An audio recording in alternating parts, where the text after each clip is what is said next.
For latest videos of Radio Udan, subscribe our YouTube channel and press the bell button. A very good evening, नमस्ते, सत श्री अकाल and hi दोस्तों, मैं हूँ RJ logophile Divya Sharma और ये है आपका अपना show vocabulary dose, a show to enhance your English vocabulary. तो दोस्तों, in this 214th episode we are going to talk about 16 very important and interesting words. जी हाँ, 16 ऐसे वर्ड्स जो कि इंपॉर्टेंट भी हैं और इंटरेस्टिंग भी हैं, तो उनकी आज हम बात करेंगे। तो जल्दी से अपनी डायरी नोट पर या जहां भी आप नोट करते हैं ये वर्ड्स खोल लीजिए, because this learning session is going to begin in a short while. और साथ ही अगर आपने अभी तक YouTube चैनल रेडियो उड़ान का सब्सक्राइब नहीं किया है तो बिल्कुल कीजिए, बेल बटन को भी हिट कीजिएगा ताकि आप सभी शोज के सभी एपिसोड्स बार बार जितनी मर्जी बार चाहें सुन सकें और वहां भी कमेंट एरिया में व्यूज दे सकें। तो चलिए अभी के लिए शुरुआत करते हैं इस लर्निंग सेशन की। Happy listening, happy learning, stay tuned. ओफो मम्मा, आप कहाँ जा रही हो? मुझे बहुत सारा होमवर्क करना है और मुझे कुछ समझ में नहीं आ रहा, मुझे मीनिंग भी समझ में नहीं आ रही, मैं कैसे करूँगी? ओफो बेटा, आपको पता है ना कि ऑफिस जाने का टाइम है। प्लीज बेटा, मैं शाम को आकर आपको पूरी इंग्लिश पढ़ा दूंगी, सब चीज समझा दूंगी। ओके बेटा? मम्मा भी चले गए, पापा भी चले गए, भैया भी नहीं है। अब मैं अपना इंग्लिश का होमवर्क कैसे करूँगी? अगर मुझे इंग्लिश के वर्ड्स आते तो मैं सारा होमवर्क कर लेती, पर मैं अब किससे पूछूं? ये परेशानी सिर्फ रिया को नहीं, उन सारे लोगों को होती है जिनकी इंग्लिश की वोकैबुलरी थोड़ी सी कमजोर है। आपकी वोकैबुलरी को और भी स्ट्रॉन्ग बनाने के लिए आरजे दिव्या लेकर आ रही है वोकैबुलरी डोज। तो हर गुरुवार शाम 7 से 8 बजे और हर शुक्रवार दोपहर 2 से 3 बजे तो अपनी इंग्लिश की कमजोरी को दीजिए एक नई पहचान। On your radio Udaan, a flight of life. तो दोस्तों, now we are in the first segment of this 214th episode of Vocabulary Dose and today we are talking about 16 important and interesting words। तो दोस्तों, ये 16 interesting और जो important words हैं ये बहुत ही आपको अच्छे लगने वाले हैं। तो चलिए देरी नहीं करते और जल्दी से बात करते हैं फर्स्ट वर्ड की। तो जो पहला वर्ड है शाम का वो है एम्बीग। एम्बीग, एम्बीग, AMBIGUE, एम्बीग, AMBIGUE, एम्बीग। तो दोस्तों, ये जो एम्बीग होता है इसका मतलब होता है एन एम्बिगुअस स्टेटमेंट और एक्सप्रेशन। कोई ऐसा एक्सप्रेशन देना या कोई ऐसी बात कहना, स्टेटमेंट देना जो कि कंफ्यूजिंग है, एम्बिगुअस है, तो उसे आप कहते हो एम्बीग, यानी कि कंफ्यूजिंग, क्लियर ना हो कोई चीज, तो उसे हम कहते हैं एम्बीग। जैसे इट वॉज एन एम्बीग रिपोर्ट बाय यू, जो तुमने रिपोर्ट बनाई वो एम्बीग थी, यानी कि क्लियर नहीं थी, बहुत कंफ्यूजन थी उसमें, क्लैरिटी नहीं थी, तो एम्बीग, AMBIGUE, एम्बीग, क्लियर। तो चलिए इसी के साथ जो सेकंड वर्ड है शाम का दोस्तों वो है flippant. Flippant, FLIPPANT, flippant, FLIPPANT, flippant. Flippant यानी कि नॉट शोइंग अ सीरियस और होता है ना रिस्पेक्टफुल एटीट्यूड, मतलब एक सीरियस और रिस्पेक्टफुल जब आप एटीट्यूड नहीं दिखाते किसी चीज की तरफ तो उसे लाइट वे में लेते हैं आप उसको, मतलब कि उसे जैसे होता है ना हल्के में ले रहे हैं आप किसी चीज को, तो वो हो जाता है फ्लिपेंट। जैसे it was a flippant remark, मतलब उसने सीरियसली नहीं कुछ बोला, it was just a flippant remark, मतलब इतनी इंपॉर्टेंट चीज थी और उस पर उसने कोई इंपॉर्टेंट बात नहीं की, एक ऐसी हल्के में कोई बात कह दी, so it was a flippant remark by him. So जैसे आप एक कोई प्रेजेंटेशन बनाई है आपने और आपके मैनेजर ने उस पर एक बड़ी, मतलब होता ना कि पूरा बताना है कि कैसी है कैसी नहीं, और उसने एक हल्की सी बात कह दी तो आप कहोगे it was not a serious remark, it was just a flippant remark, तो फ्लिपेंट, क्लियर। कोई डाउट्स रह गए हो आप कभी भी मुझसे पूछ सकते हैं। अभी के लिए जो थर्ड वर्ड है शाम का वो है हैंगर।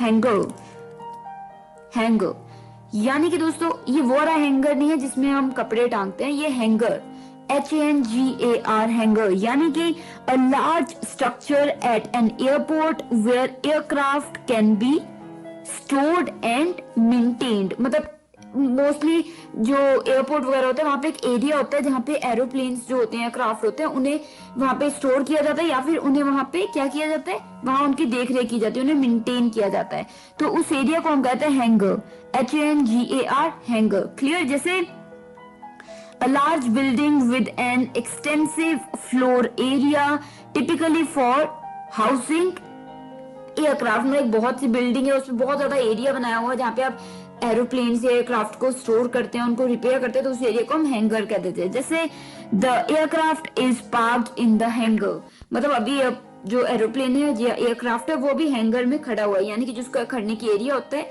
जैसे गाड़ियों के खड़ने का एरिया गराज होता है, वैसे ही एरोप्लेन का जो स्पेसिफिक एरिया होता है उसे हम कह देते हैं क्या कह देते हैं, हैंगर। ठीक है, क्लियर। तो चलिए इसी के साथ, तो दोस्तों ये जो फोर्थ वर्ड है ये भी थोड़ा मिलता जुलता है बोलने में, पर अलग वर्ड है बिल्कुल। तो ये है दोस्तों fourth word हरेंग। Harangue, HARANGUE, harangue, HARANGUE, harangue, यानी कि दोस्तों लेक्चर देना someone at length in an aggressive and critical manner. जब आप अग्रेसिव, गुस्से में, जोश में किसी को भाषण दे रहे हैं तो उसे हम लेक्चर दे रहे हैं, तो उसे हम क्या कहते हैं, हरांग, HARANGUE, हरेंग। जैसे ही harangued the public on their ignorance, मतलब जैसे कोई टीचर है वो डांट रहे लोगों को, पेरेंट्स को बच्चों के, कि आपको इतनी भी कॉमन सेंस नहीं है कि बच्चों को किसी और का नहीं जाने दिया जाता। ये वो मतलब बेसिक चीजों पे डांट रहा है कि मतलब लोगों को कॉमन सेंस नहीं है, इग्नोरेंस है, मतलब उनको अवेयरनेस नहीं है, तो उस पर कोई डांट रहा है। मिनिस्टर हो गया या मैनेजर हो गया या कोई हेड हो गया या कोई टीचर हो गया, तो वो डांट रहे हैं। तो द टीचर या the doctor harangued the public on their ignorance, कि मतलब उनकी जो इग्नोरेंस होता है दोस्तों, आपको मैंने पहले भी बताया हुआ वर्ड, इग्नोरेंस का मतलब होता है जब आपको जानकारी ना हो चीजों के बारे में, तो वो होता है आप इग्नोरेंट होते हो, तो इग्नोरेंस कहते हैं जानकारी ना होना। ठीक है, तो डॉक्टर ने लोगों को डांटा कि भाई इतनी बार कहा खांसते वक्त हाथ रखो मुंह पे, और वो नहीं रखते, उसके उनको इन्फेक्शन हो गया। So the doctor harangued the public on their ignorance. ठीक है, harangued यानी कि डांटना, जोश में आके, गुस्से में डांटना। तो दोस्तों ये हो गए हमारे 4 words for the first segment of this 214th episode of vocabulary dose. तो जल्दी से मैं आरजे लोगोफाइल दिव्या शर्मा लेती हूँ रिकैप, ताकि जल्दी से कोई भी वर्ड छूट गया तो आप जल्दी से एकदम क्रॉस चेक कर लें। तो चलिए, जो पहला वर्ड था शाम का वो था एम्बिग। एम्बिग, AMBIGUE, एम्बिग। एम्बिग का मतलब मैंने बताया था एन एम्बिगुअस स्टेटमेंट और एक्सप्रेशन, कोई ऐसा एक्सप्रेशन या स्टेटमेंट देनी जो कि कंफ्यूजिंग है, एम्बिग है, तो उसे हम कहते हैं एम्बिग। जो क्लियर नहीं है उसे हम कहते हैं एम्बिग। जैसे इट वाज एन एम्बिग रिपोर्ट, ये जो रिपोर्ट तैयार की गई वो एक एम्बिग रिपोर्ट थी, यानी कि क्लियर नहीं थी, कंफ्यूजिंग थी, एम्बिग रिपोर्ट। क्लियर। तो चलिए, जो सेकंड वर्ड है शाम का वो था flippant. Flippant, FLIPPANT, flippant, FLIPPANT, flippant, यानी कि नॉट शोइंग अ सीरियस और रिस्पेक्टफुल एटीट्यूड। किसी चीज को आप हल्के में ले रहे हैं, सीरियस, उसकी सीरियसनेस नहीं समझ रहे हैं, उसको हल्के में ले रहे हैं, मतलब आप सीरियसली उसकी बात भी नहीं कर रहे, उस पर बात भी आप बहुत हल्के से कर रहे हैं, तो वो बहुत ही ज्यादा फ्लिपेंट हो जाता है। जैसे it was a flippant remark, मतलब उसने सीरियसली नहीं लिया, उसको सीरियसली बात भी नहीं की, उसने सिर्फ एक हल्का फुल्का रिमार्क दे दिया। So it was a flippant remark. Clear. तो चलिए, the third word for the evening was hangar, HANGAR, hangar, HANGAR, hangar, यानी कि दोस्तों मैंने आपको बताया था a large structure at an airport where aircraft can be stored and maintained. Aeroplane जहाँ पे होते हैं, एयरपोर्ट होते हैं, वहां पे एक जगह एरिया हो जहाँ पे एरोप्लेन्स को स्टोर किया जाता है, वहां पे उनको रिपेयर की जाती है, उन्हें खड़ा किया जाता है, तो उसे हम कहते हैं हैंगर। क्लियर। तो चलिए, the fourth word for the evening, well एक एग्जाम्पल भी मैंने दिया था, जैसे the aircraft is parked in the hanger, यानी कि वो हैंगर में खड़ा हुआ है। जैसे गैराज होता है गाड़ियों के खड़ने के लिए, वैसे एक एरिया जहाँ पे एरोप्लेन्स को खड़ाया जाता है, मेंटेन करने के लिए रखा जाता है, तो उसे हम हैंगर कह देते हैं। क्लियर। तो चलिए, the fourth word for the evening was harangue. Harangue, HARANGUE, harangue, HARANGUE, harangue, यानी कि लेक्चर देना lecture someone at length in an aggressive and critical manner। किसी को भाषण देना सीरियस होके लंबा चौड़ा, तो उसे हम कह देते हैं harangue। जैसे he harangued the public on their ignorance, मतलब डॉक्टर ने आम लोगों को, आम कॉमन सेंस नहीं है कि खांसते हुए हाथ रखना है या कोई छींक मार रहा है तो उससे दूर हो जाना है, तो वो कॉमन सेंस की बातों पे उसको नहीं, तो डॉक्टर गुस्सा कर रहा है लोगों को। So the doctor harangued the public on their ignorance। ठीक है, क्लियर।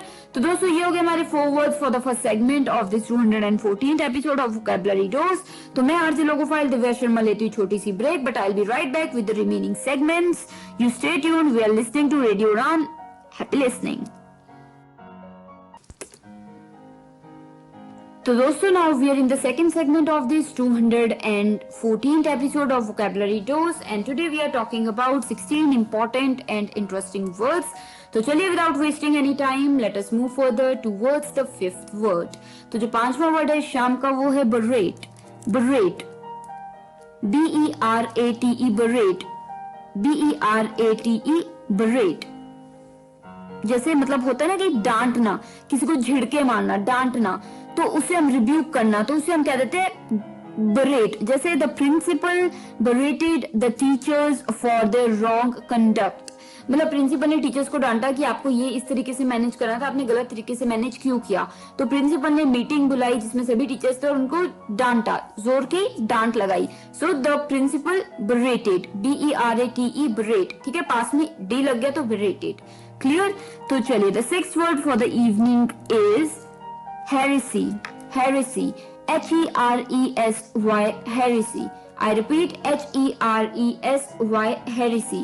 heresy यानी कि belief और opinion contrary to orthodox religious या फिर स्पेशली जैसे क्रिश्चियन डॉक्ट्राइन, मतलब जो पुराने ट्रेडिशनल समय से चलता आ रहा है, मान्यताएं चलती आ रही हैं, स्पेशली क्रिश्चियन उसमें जो मान्यताएं चलती जा रही है उससे विरुद्ध होकर बात करना है, उससे अगेंस्ट बात करना, उस बिलीफ से विरुद्ध बात करना, तो उसे हम कहते हैं हेरेसी. H-E-R-E-S-Y, heresy. जैसे he was punished for his heresy, मतलब जो मान्यताएं चल रही हैं क्रिश्चियंस में या किसी भी रिलीजन में, कोई पुरानी ट्रेडिशन बातें चलती आ रही है, उसको आप मान नहीं रहे, उसके अगेंस्ट विरोध कर रहे हो, उसके विरुद्ध जाकर कुछ और बात कर रहे हो, तो उसके लिए आपको पनिश किया गया. सो हम क्या बोलेंगे, you were punished for heresy. H-E-R-E-S-Y, heresy.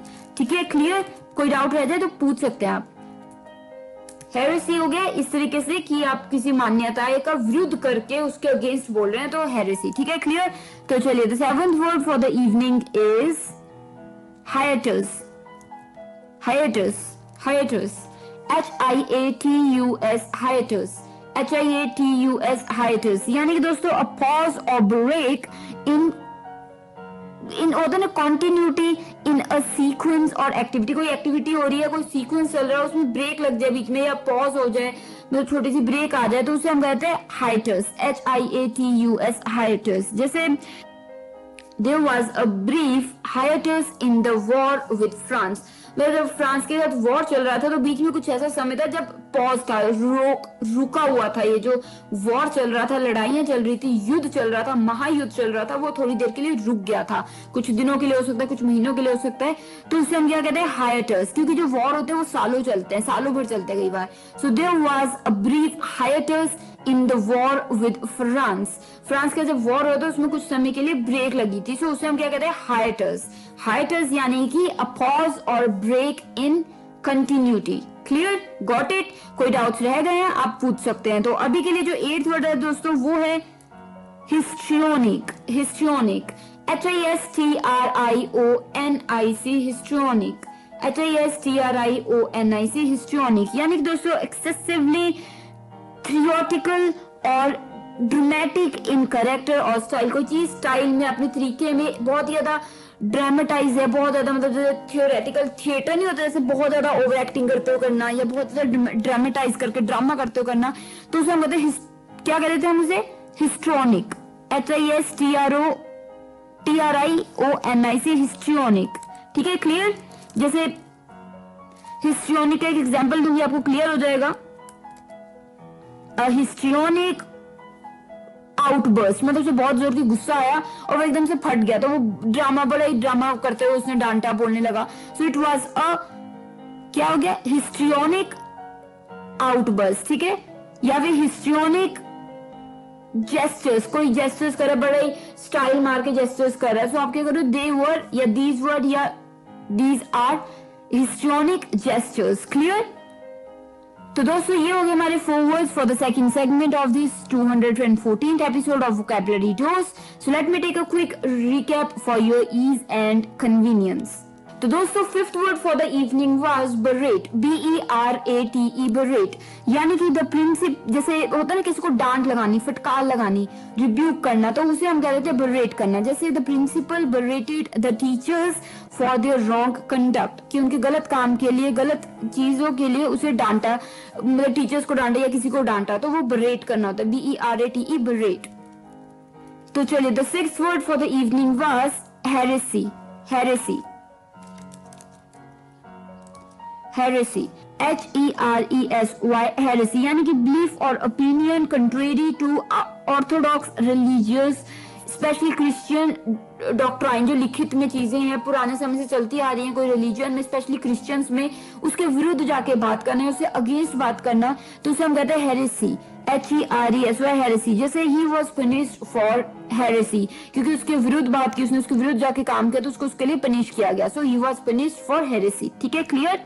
तो चलिए कोई डाउट रह गया किसी वर्ड को लेके, आप कभी भी मुझसे पूछ सकते हैं। अभी के लिए जो सेवंथ वर्ड है शाम का, वो था हाइटस, हाइटस, HIATUS, हाइटस, यानी कि अ पॉज और break in continuity in sequence of activity. किसी एक्टिविटी चलती आ रही है, उसमें बार बार पॉजेज आ रहे हैं, कोई भी ब्रेक आ रही है, छोटा सा ब्रेक लग गई, छोटे कुछ समय के लिए पॉज हो गया, रुक गया, तो उसे हम कहते हैं हाइटस। जैसे there was a brief hiatus in the war with France, कि मतलब फ्रांस का जब वॉर चल रहा था तो बीच में कुछ समय के लिए रुकावट हुई थी, रुका था war, so there was a hiatus. ठीक है, HIATUS, हाइटस। तो चलिए the eighth word for the evening was histrionic, histrionic, HISTRIONIC, histrionic. Histrionic दोस्तों होता है एक्सेसिवली थियोटिकल या फिर ड्रामेटिक, मतलब बहुत सी ड्रामेटिक ड्रामा हो उसमें बहुत, या फिर थियोरेटिक, जैसे थिएटर में नहीं होता एक्टिंग, वैसे पूरी भरे हुई एक्टिंग सी भरी हुई हो, तो उस चीज को हम कहते हैं हिस्ट्रियोनिक। जैसे कह सकते हैं it was a histrionic outburst, मतलब एकदम से गुस्सा आ गया और गुस्से में वो पता नहीं क्या क्या बोल गया, सो it was a histrionic outburst. या फिर दीज आर हिस्ट्रियोनिक जेस्चर्स, कोई जेस्चर्स बना रहा है, बड़ा स्टाइल बना के, बड़े जैसे थिएटर में एक्टिंग कर रहा हो वैसे अपने जेस्चर्स कर रहा है, तो उसे आप क्या कर रहे हो, दीज आर हिस्ट्रियोनिक जेस्चर्स। तो दोस्तों ये हो गए हमारे 4 words for the second segment of this 214th episode of vocabulary dose. तो मुझे उम्मीद है कि सभी वर्ड्स आपको बिल्कुल क्लियर हो गए होंगे। कोई डाउट है किसी वर्ड को लेकर आप कभी भी पूछ सकते हैं, पर अभी के लिए ले लेते हैं एक छोटी सी break and I will be right back with the remaining segments. आप सुन रहे हैं vocabulary dose with RJ logophile Divya. तो दोस्तों now we are in the third segment of this 214th episode of Vocabulary Tours and today we are talking about 16 important and interesting words. तो चलिए without wasting any time let us move further towards the 9th word. तो जो 9वां word है शाम का वो है दोस्तों होरी, होरी, होरी, HOARY, होरी, यानी कि showing characteristics of age especially having grey or white hair. Greyish white जब हेयर होने लगते हैं, जब बुढ़ापे की जैसे होता है ना, बुढ़ापे की थोड़ी सी क्या कह सकते हैं कि एक साइन आने लगे कि हाँ ग्रे हो रहे हैं, व्हाइट बाल हो रहे हैं, तो वो एज की वजह से, तो उसे हम कहते हैं होरी, HOARY, होरी, यानी कि शोइंग कैरेक्टरिस्टिक्स ऑफ एज। जैसे कह सकते हैं during the meeting nodded his होरी हेड, मतलब during the meeting he nodded his होरी हेड, मतलब जब पूछा कि कौन कौन ये प्रेजेंटेशन पे काम करना चाहेगा, तो उस दौरान रोहन ने उसका जो ग्रेश व्हाइट हेड था वो हाँ में हिलाया।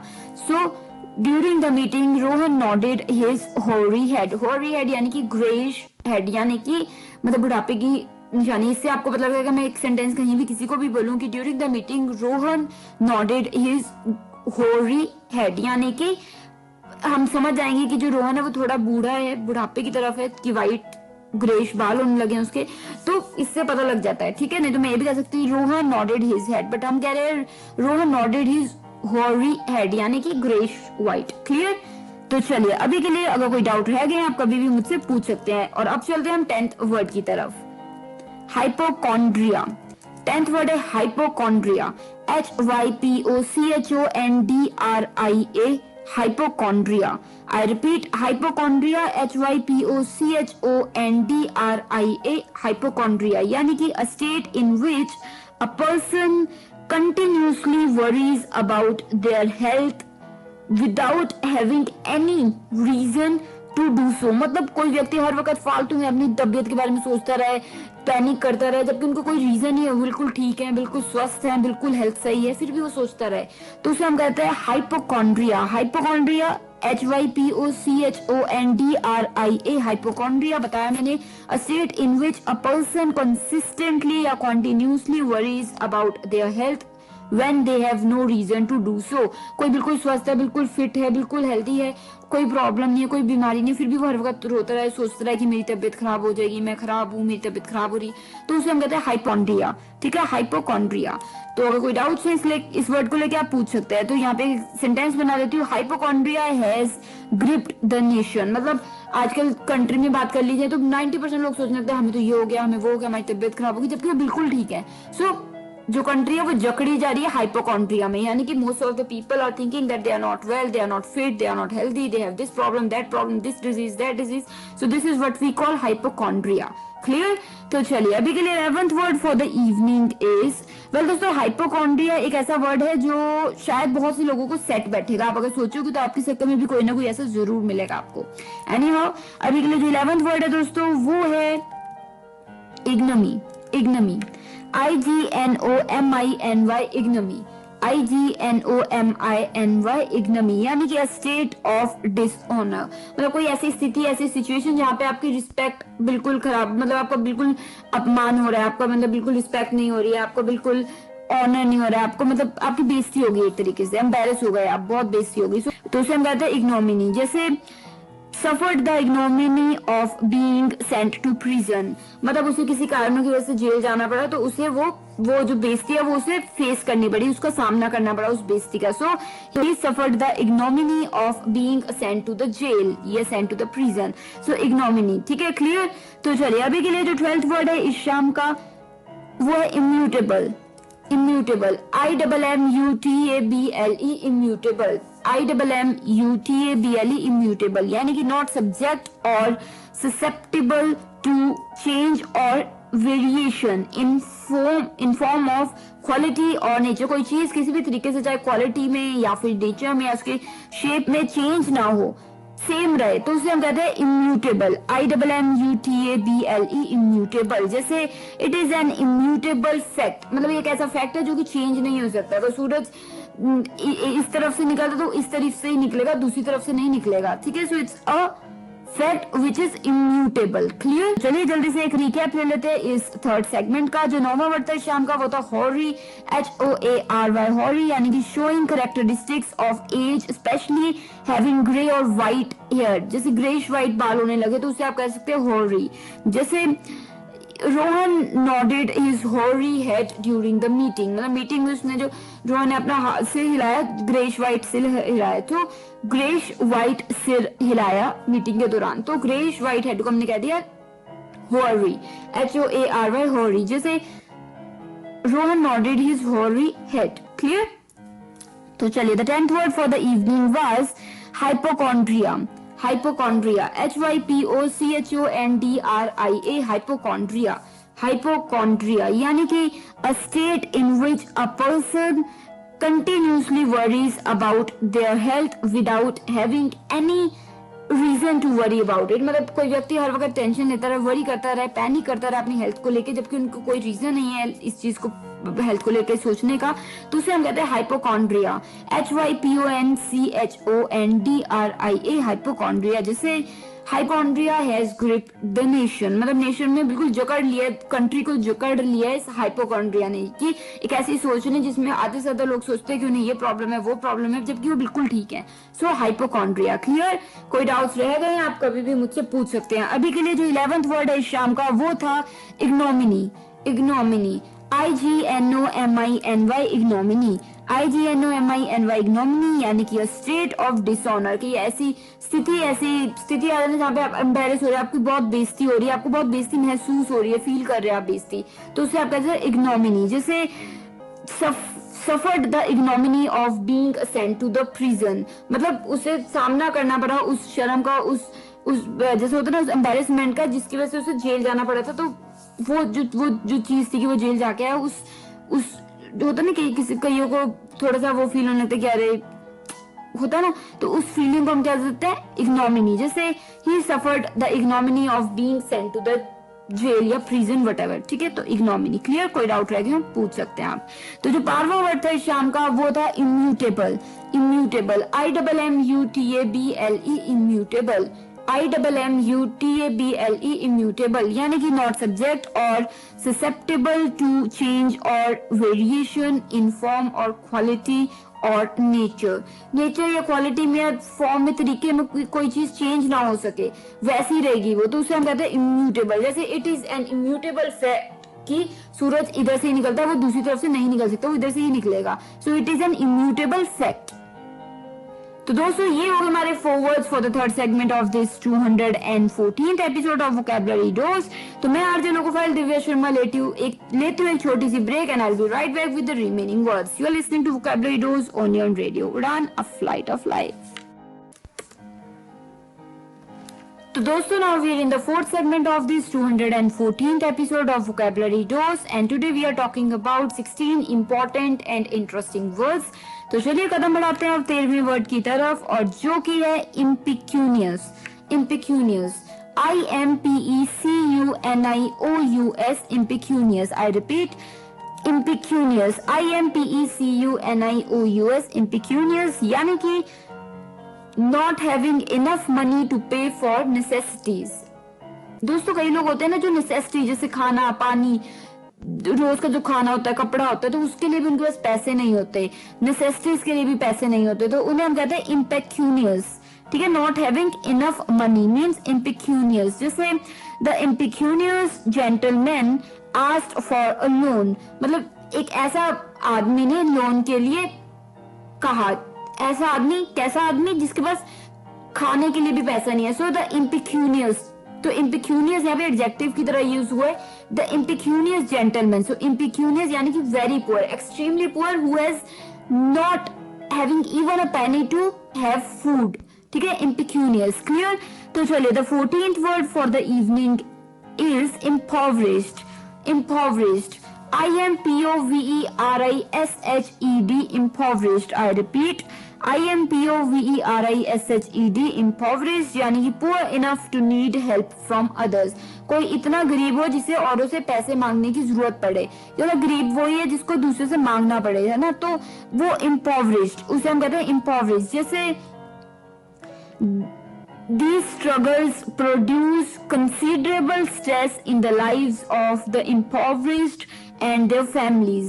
मतलब ये जैसे कोरोना टाइम्स आए हैं जिसमें लोगों के बिजनेसेस बहुत इफेक्ट हुए, पिछले साल भी, इस साल भी लग रहा है, तो उससे क्या हो गया, these circumstances have brought, या फिर these struggles have produced considerable stress in the lives of the impoverished and their families। मतलब ऐसे लोगों की लाइफ में और जिनकी फैमिलीज की लाइफ में जो मतलब पहले ही औरों से मांग के खा रहे थे, औरों से हेल्प लेके कर रहे थे गुजारा।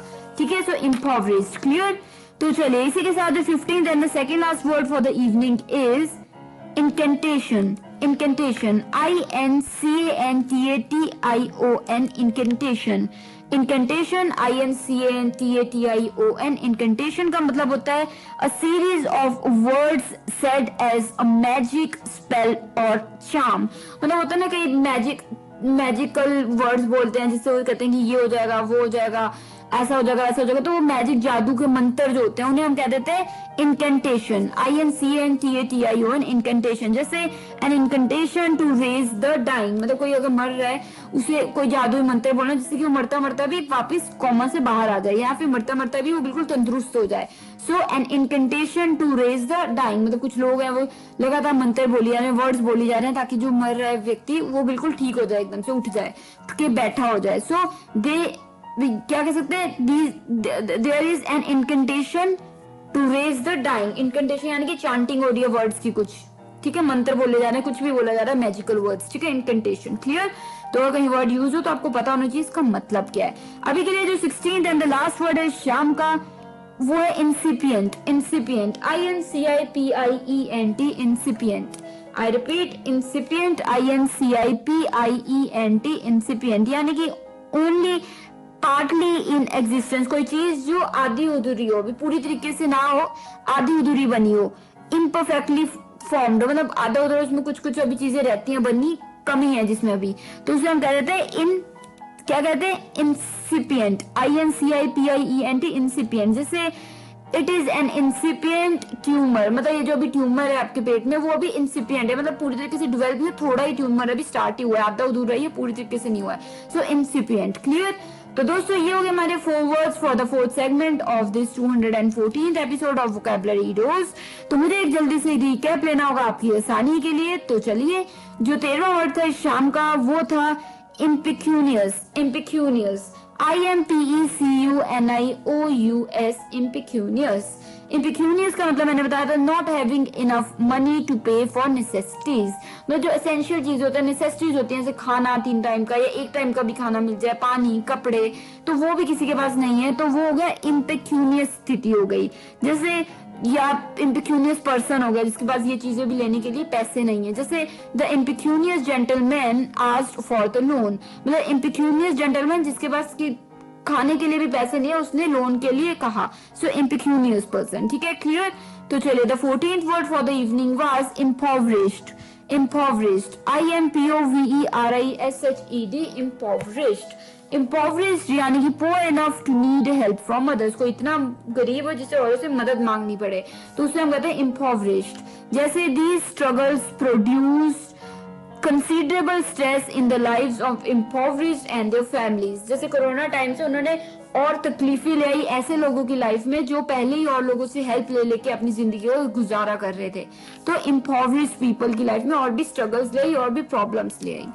तो चलिए, the 15th and the second last word for the evening was incantation, INCANTATION, incantation, INCANTATION, incantation यानी कि a series of words said as a magic spell or charm, मतलब मैजिकल वर्ड्स बोलना ताकि आपको लग रहा है कि कुछ मैजिक हो जाएगा, कुछ चमत्कार हो जाएगा, तो आप चांट कर रहे हैं कुछ वर्ड्स, सो उसे हम कहते हैं इनकेंटेशन। जैसे this is an incantation to raise the dying, जो मर रहा है बीमारी से उसको बिल्कुल तंदुरुस्त करके उठाने के लिए ये एक चांटिंग है जो लोग कर रहे हैं, वर्ड बार बार वो कुछ वर्ड्स बोल रहे हैं, शब्द बोल रहे हैं, सो वो चांटिंग वर्ड्स हैं। तो वो उन वर्ड्स को, मैजिकल वर्ड्स को हम एज अ होल क्या कह देंगे, इनकेंटेशन, INCANTATION, इनकेंटेशन। तो अभी के लिए जो लास्ट वर्ड था दोस्तों, इंसिपिएंट, इंसिपिएंट, INCIPIENT, इंसिपिएंट। तो दोस्तों ये जो लास्ट वर्ड था वो था इंसिपिएंट, जिसका मतलब मैंने आपको बिल्कुल बताया था, ओनली पार्टली इन एग्जिस्टेंस, कोई चीज जो आधी अधूरी अभी बनी हो, आधी अधूरी हो, पूरी नहीं हो, पूरी डेवलप पूरी नहीं हुई या पूरी बनी नहीं हुई, तो उसे हम कहते हैं इंसिपिएंट। जैसे इट इज एन इंसिपिएंट ट्यूमर, मतलब डॉक्टर ने कहा इट इज एन इंसिपिएंट ट्यूमर, मतलब ये जो ट्यूमर है वो पूरी तरीके से अभी डेवलप नहीं हुआ, थोड़ा बहुत बनना शुरू हुआ अभी, सो इंसिपिएंट, ठीक है, क्लियर, जो कि आधा अधूरा हो, इंसिपिएंट, INCIPIENT, इंसिपिएंट। तो दोस्तों ये थे हमारे 4 words for the 4th segment of this 214th episode of vocabulary dose. तो मैं आरजे लोगोफाइल दिव्या शर्मा लेती हूँ छोटी सी ब्रेक, पर आप बने रहिए क्योंकि अभी हमें थोड़ी और बातें करनी है लास्ट सेगमेंट में, तो मिलती हूँ ब्रेक के उस पार। Stay tuned, happy listening. तो दोस्तों now we are in the last segment of this 214th episode of vocabulary dose, और आज हमने बात की है 16 इंपॉर्टेंट एंड इंटरेस्टिंग वर्ड्स की। तो ये वर्ड्स मुझे तो बहुत अच्छे लगे, आपको कैसे लगे आप बिल्कुल बताइएगा, अपने आइडियाज, सजेशंस, फीडबैक, व्यूज या कुछ भी आप चाहते हैं बताना या कहना या शेयर करना बिल्कुल कीजिए। हमारी वेबसाइट है www.radioudan.com, हमारा ट्विटर हैंडल है रेडियो उड़ान, स्काइप हैंडल भी है रेडियो उड़ान, RADIOUDAAN। आप हमें मेल भी कर सकते हैं mail@radioudan.com पे, और अगर आप चाहें तो आप हमें बिल्कुल फेसबुक पे भी फॉलो कीजिए, हमारा पेज रेडियो उड़ान के नाम से आपको मिल जाएगा। और अगर आपने अभी तक हमारा यूट्यूब चैनल सब्सक्राइब नहीं किया और बटन जो कि बेल बटन है उसे भी हिट नहीं किया, तो बिल्कुल कीजिए सब्सक्राइब, ताकि किसी भी शो का कोई भी एपिसोड आप बार बार सुन सके और जितनी बड़ी मर्जी बार चाहें उसे सुन के अपना रिवीजन करते रहें। तो इसके लिए आपको वहां पे जो चैनल है वो सब्सक्राइब करना होगा। अगर आप वोकैबुलरी डोज की बात करें तो वहां प्लेलिस्ट मिल जाएगी वोकैबुलरी डोज की, और वहां आपको 214 के 214 जो एपिसोड्स हैं वो बिल्कुल मिल जाएंगे। तो वहां भी आप कमेंट एरिया में अपने फीडबैक, आइडिया, सजेशन शेयर कर सकते हैं। तो दोस्तों अभी के लिए मैं आपको नेक्स्ट वीक मिलूंगी, यानी कि Thursday 7 to 8 PM and repeat Friday 2 to 3 PM only on radio उड़ान। तो मुझे यानी कि आरजे लोगोफाइल दिव्या शर्मा को दीजिए इजाजत, direct from Narangal dam, Punjab, India.